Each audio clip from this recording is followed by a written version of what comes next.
throughout the history of computers, we've been striving to shorten the gap between us and digital information, the gap between our physical world and the world in the screen where our imagination can go wild.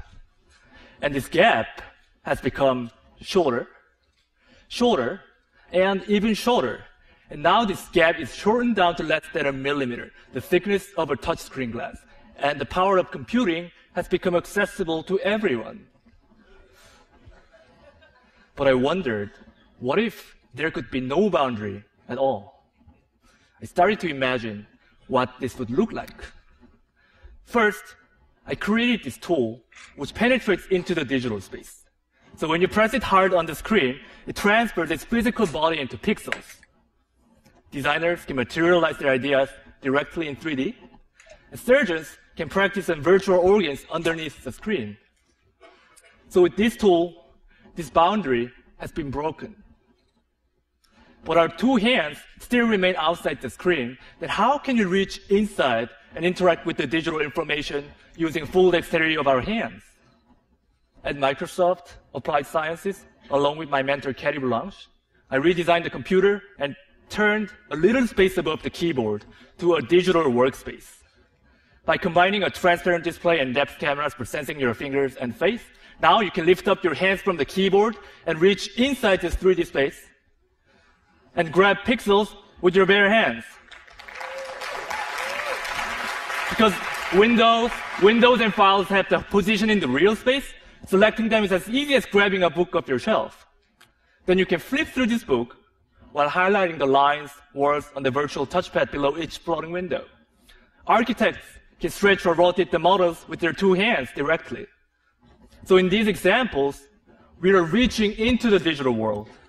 But how about reversing this role and having the digital information reach us instead? I'm sure many of us have the experience of buying and returning items online, but now you don't have to worry about it. What I got here is an online augmented fitting room. This is a view that you get from head-mounted or see-through display when the system understands the geometry of your body.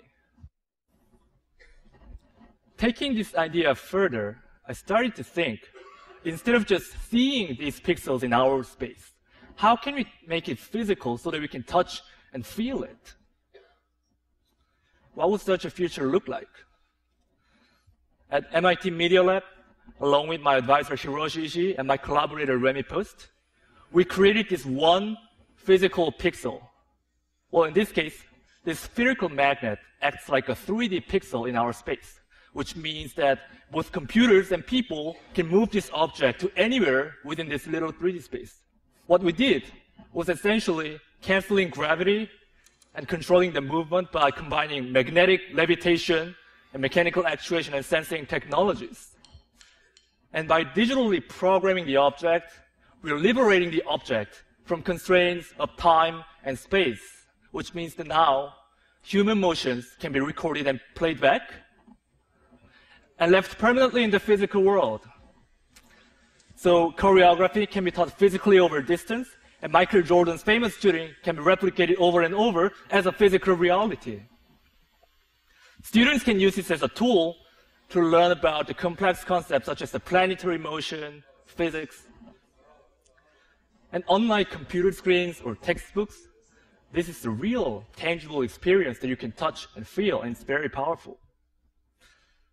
And what's more exciting than just turning what's currently in the computer physical is to start imagining how programming the world will alter even our daily physical activities.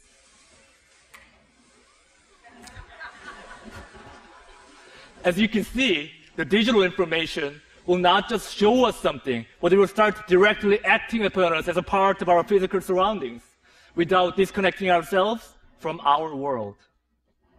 Today, we started by talking about the boundary.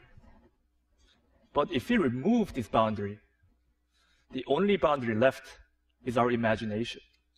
Thank you.